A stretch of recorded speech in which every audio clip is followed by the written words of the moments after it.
Okey, kita nak sambung balik semula. Tadi kat mana kita?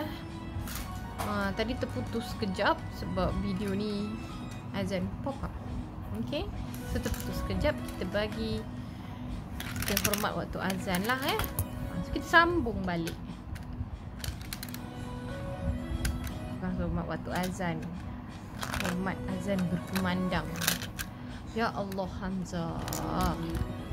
Okey. Sekarang ni tadi kita cerita pasal cari kuasa. Okey. Sekarang ni kita nak cerita pasal macam mana nak cari tenaga. Tenaga ada banyak kan. Korang pun dah belajar masa sekolah rendah. Hamzah, stop throwing things. Okay. So, tenaga ada tenaga keupayaan, tenaga keupayaan graviti, tenaga kinetik. So, semua tu ada cara-cara masing-masing nak cari dia. Kalau lepas ni masih tak faham, tolonglah WhatsApp ke apa. Asyik dapat soalan daripada orang yang sama je. Manalah student yang lain-lain ni tak tanya-tanya kan. Kalau tanya soalan yang tak relevan lagi ada. Cuba tanya yang pasal belajar ni. Tanya pasal ada dapat soalan tanya video ni asyik pakai tudung yang sama je. Jawab ke? Soalan-soalan macam tu. Ada tanya, kenapa teacher ni asyik pakai tudung yang sama? Tanyalah soalan yang berkaitan sikit. Dapat WhatsApp ada yang tanya macam tu. Okay, soalan tak relevan tu. Tudung ni pakai sebab nak duduk kat rumah. Perintah berkurung COVID-19. Okay. So, kita tengok sini. Kalau nak tanya soalan-soalan yang berkaitan dengan belajar, jangan tanya asyik pakai tudung yang sama. Tanya kenapa. Ini tudung brand COVID-19. So, kita tengok sini. Korang tolonglah tanyalah soalan yang senonoh sikit. Okay. Sini. Kita tengok tenaga keupayaan graviti. Tenaga keupayaan graviti. Apa yang korang faham pasal tenaga keupayaan graviti? Kalau ada orang dia cuma nampak bayang apple jatuh ke bawah, kan? Siapa dulu yang cerita pasal graviti ni? Okay, so ingat balik kan, ada nama dia famous tu. Sekejap kita besarkan slide ni. Okay. Alah, tunggu korangnya jawab. Tenaga graviti, tenaga keupayaan graviti. Apa dia? Tenaga yang tersimpan dalam objek disebabkan ketinggian dia daripada permukaan bumi. Itulah yang ceritanya dulu. Duduk bersandar di bawah pokok apple. Tiba-tiba bom apple jatuh ke bawah. Yalah, mana ada apple jatuh ke atas kan. So itu disebabkan oleh tarikan graviti ke bawah. So terus dia famous sampai sekarang. So, rumus bagi untuk cari tenaga keupayaan graviti adalah E P kecil equals to mgh. Kita tunjuk rumus dia, jangan risau. So M stand for mass, iaitu jisim. G adalah pecutan graviti ke bawah. H adalah ketinggian. Jadi kalau kita nak tahu berapa nilai tenaga keupayaan graviti, okey, katakanlah berat siapa-siapalah, berat siapa-siapa student yang tengah tengok video ni, jisim korang katakanlah 45 kg. Itu adalah jisim M darab dengan graviti. Okey, pecutan graviti ke bawah adalah 10 meter sesaat negatif 2. Memang nilai dia 10. Pemalas untuk sekolah ni sekarang pakai unit 10. Nanti masuk universiti pakai 9 point something tak silapnya. Tukar. Lepas tu kan, tukar. Biasalah komik sekolah, tukar. Sama juga dengan nilai ni, tukar. Lepas tu ketinggian. Tadi korang berapa tadi? 45 kg.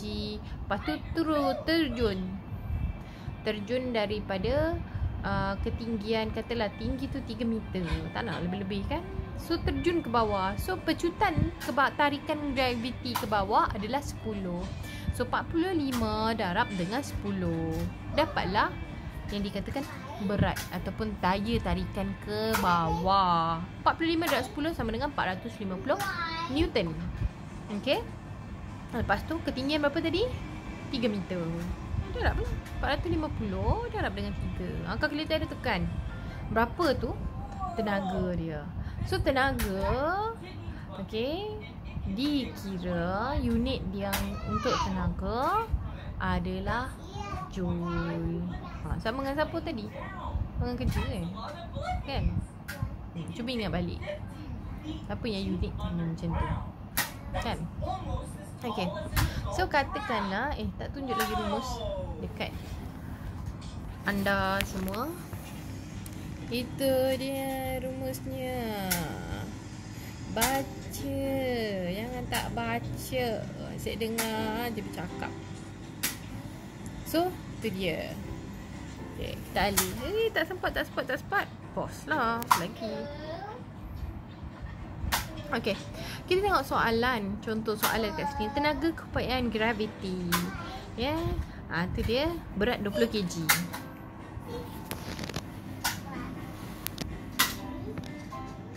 So nampak kan? Berat jisim tu berapa? Jisim mass M. Okay, kita tengok sini.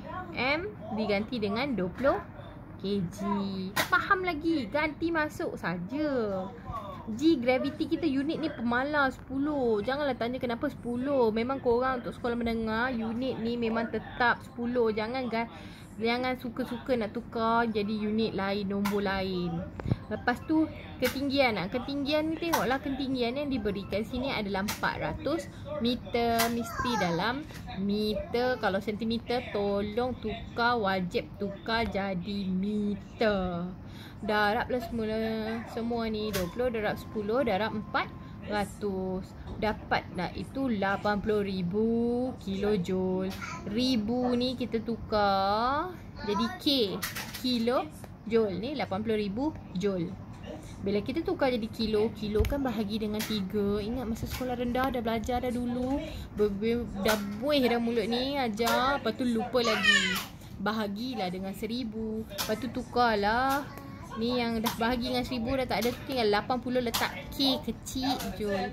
Kilojoule.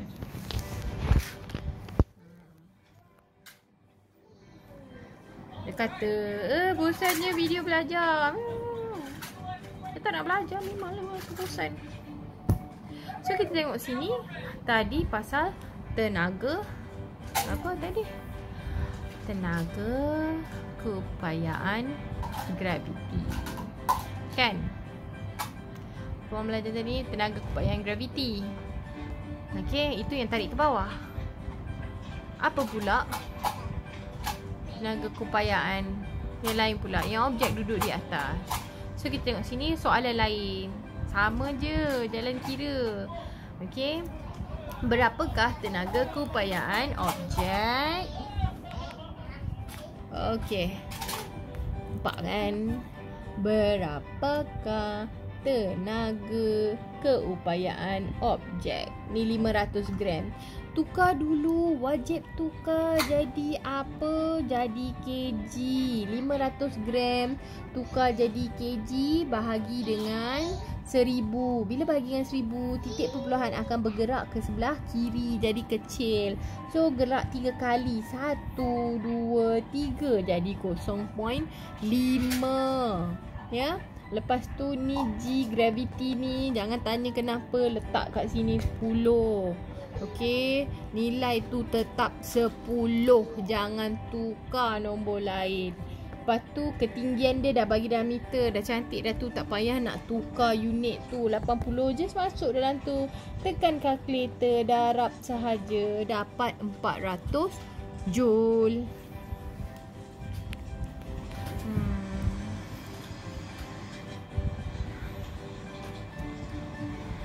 Mulut kita dah jadi macam Cik Kia.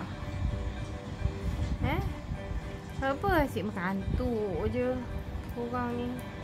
Berapakah tenaga keupayaan objek? Tak habis objek. Objek tu jatuh. Ha. Tengok objek tu. Oh, Tweety Bird nak jatuh. Boleh buat? Boleh. Sambung je soalan. Okey, tadi kita cerita pasal tenaga keupayaan graviti. Ada banyak jenis tenaga, betul tak? So, apa benda pula kalau katakan tenaga kinetik? Okey, lagi sekali nak tanya. Tak adalah lagi sekali kan, tak tanya pun tadi. Pandai je tanya, cakap lagi sekali nak tanya. So, nak tahu kat sini apa tu tenaga kinetik? Sekejap lagi mah. Ni yang tengah duk buat apa? Ngajar. So, apa tu tenaga kinetik? Tenaga kinetik adalah kalau objek tu bergerak, itulah tenaga kinetik. Ya? Ingat balik. Tenaga keupayaan graviti ia tersimpan di dalam jasad daripada permukaan bumi. Biasanya ketinggian lah, dia melibatkan ketinggian. Itu tenaga keupayaan graviti. Okey, kalau tenaga kinetik, apa sahaja benda yang bergerak, kita panggil itu adalah tenaga kinetik. Okey, tenaga kinetik. Bergerak je lah, kinetik lah, tenaga kinetik lah tu. Okey, marah dah ni.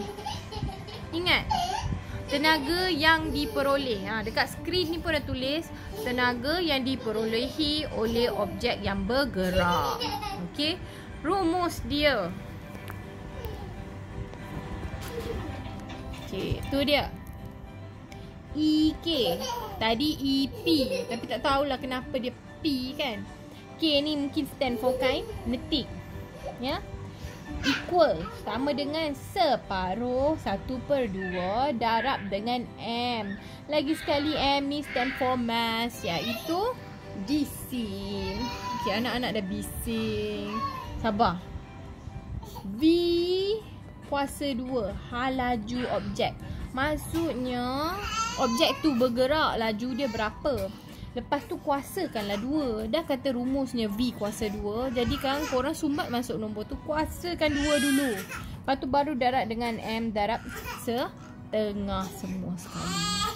Okey, nak setengah darab M, tapi lepas tu kemudian tapi V kuasa 2 dululah untuk mengelakkan careless. So unit masih juga dalam joule. Tu dia, dah nanya dah. Macam kena sambung kemudian. Kita tengok satu contoh soalan dulu. So burung ni bergerak. Burung ni jisim dia berapa? 1 kg. Okey. Nanti tak payahlah nak darab dengan daya tarikan ke bawah. Dia unit kat situ adalah mass, jisim. Letak je satu ni dekat sini. Lepas tu rumus ni pemalang, memang setengah. Jangan pandai-pandai tukar 1/3 ke apa. Lepas tu hal laju dia punya laju adalah 20. Kuasakan 2 ni dulu 20. Ya. Darab berapa? 20 darab 20 sama dengan 4. 400. Kan? 400 bagi 2 sama dengan 200. Dah darab dengan 1 lah, dapat nombor tu balik. So, jawapan dia sama dengan 200 joule. Okey.